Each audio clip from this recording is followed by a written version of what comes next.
Hey, what's up guys, it's Donnie back with another video for you.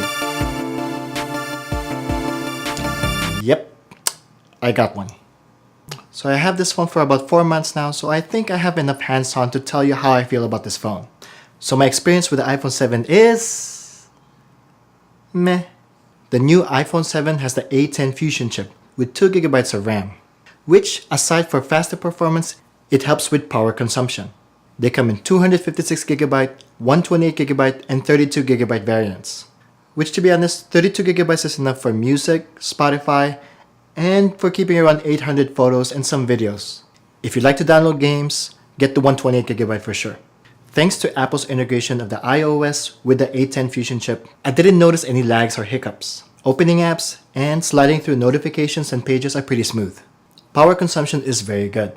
I can definitely say that I can have an all-day battery life with normal use. Is the battery better than the 6S? I can't tell really. The iPhone 7 still rocks this iconic design and form, which is not a bad thing really. When looking at the iPhone 7, almost anybody can use an iPhone now. To me, that's effective design.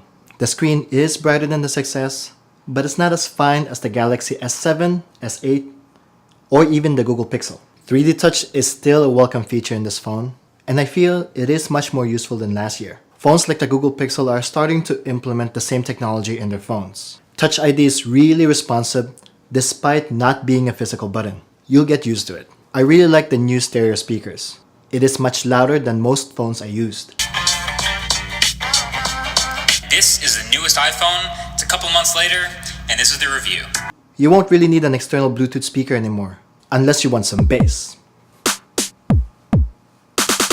Apple is headed to its right direction by making the iPhone 7 waterproof. It means you can use your iPhone 7 around showers or around water with the confidence that your phone will be fine. The camera quality is good of course, but now images are better on low light conditions since the camera has a wider aperture than before. And with the help of its optical image stabilization, you can create more stable photo shots, especially in low light, and less shaky videos, which is a must for those who like to take videos with their iPhone. Call quality is good, but I didn't test it as much because nobody really calls me.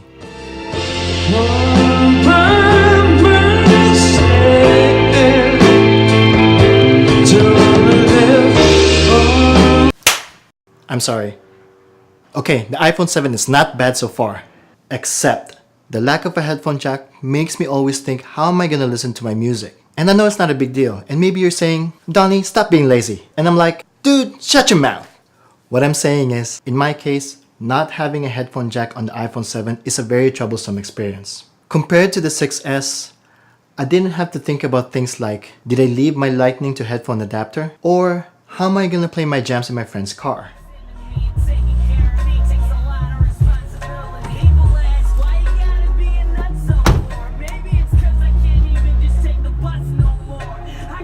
In the club with the ladies? For sure.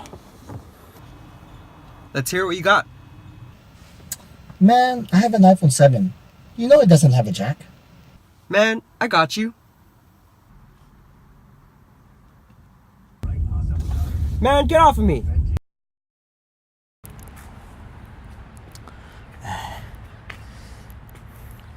Well, if you already have wireless accessories like Bluetooth headsets or in your car, then it wouldn't matter to you. Man, I could have got at least a bus pass.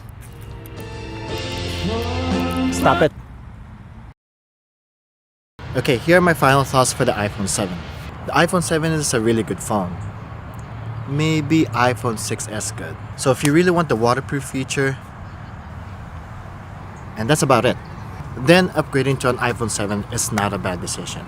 In my case, while I like the iPhone 7, I did switch. I'll do a full review for the iPhone SE pretty soon. Maybe I can share to you later my experiences from switching from an iPhone 7 to a smaller phone. Shout out to Chris Shah for helping me out with this video. Again, this is Donnie, and I'll catch you guys soon. Take care.